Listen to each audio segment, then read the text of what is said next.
Some people don't realize they lost themselves. They still wake up, they still function, they still scroll, but their mind no longer feels like a place they live in. It feels like a place things happen to. Headlines replace thoughts. Outrage replaces curiosity. Noise replaces inner voice. This is doom scrolling. Not just endless scrolling, but a mental environment where the brain is constantly fed threat, chaos, conflict, and urgency. And for some people, it slowly changes who they are.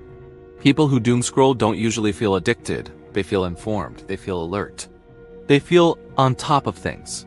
But neurologically, something else is happening. The brain is being trained to live in reaction. Every swipe delivers novelty mixed with danger. And the human nervous system is built to prioritize exactly that. The amygdala, the brain's threat detector, does not understand news. It understands survival.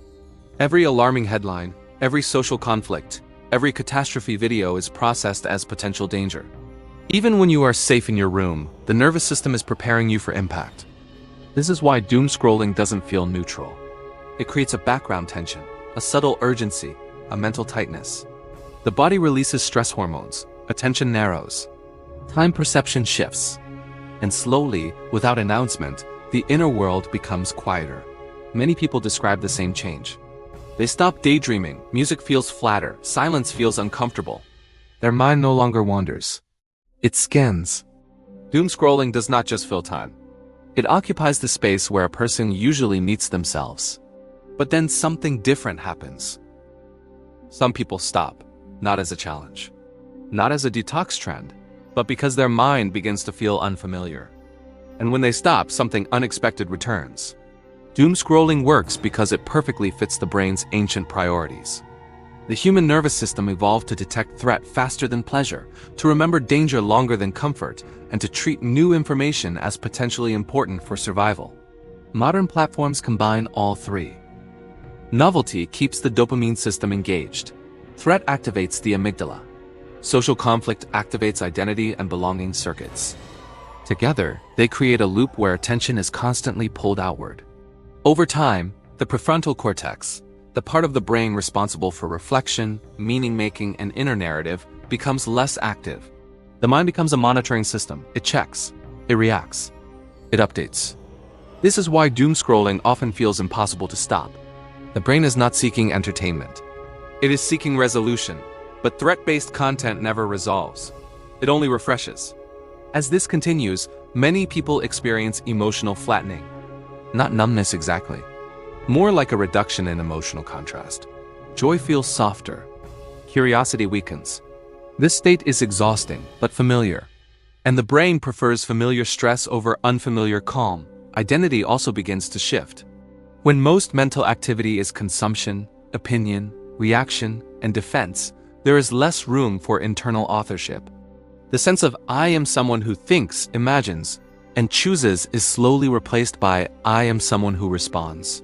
Doom scrolling trains the mind to be a hallway, not a room. And yet, when some people interrupt this environment long enough, the brain begins to reorganize. When doom scrolling stops, the first thing most people notice is not peace. It is discomfort. Silence feels loud. Time feels slow. The urge to check returns again and again. This is not weakness. It is withdrawal from constant stimulation. But underneath that discomfort, another process begins. The default mode network, the system associated with inner narrative, memory integration, imagination, and self-reflection, becomes active again. Thoughts start appearing that are not reactions, images, questions, old interests, emotional nuance. People often describe it as their mind coming back online. They notice they are thinking without being prompted. They begin to feel the difference between boredom and rest. Their attention becomes deeper, music sounds different. Conversations feel slower, emotions become clearer.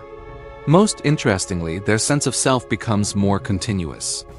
Instead of thousands of disconnected inputs, the brain starts forming longer internal threads. Personal meaning returns, memory strengthens. Motivation begins to rebuild from inside instead of being triggered from outside. At this stage, many people ask a strange question. If my mind feels more like mine when I'm not constantly informed, what was I really gaining before? This is where regaining yourself actually begins. Not when scrolling stops, but when inner experience becomes more rewarding than constant input. And the nervous system starts learning a new association. Silence is not absence, it is space. People who truly stop doom scrolling do not become disconnected from reality. They become reconnected to proportion. The world still exists. Problems still exist. But the brain is no longer living inside them. Cognitive depth improves because attention is not constantly fragmented. Motivation slowly returns because dopamine is no longer exhausted by endless novelty. Most importantly, identity reorganizes. They begin to experience themselves not as a surface of reactions, but as a center of perception. This is what many people mean when they say they regain themselves. Not happiness.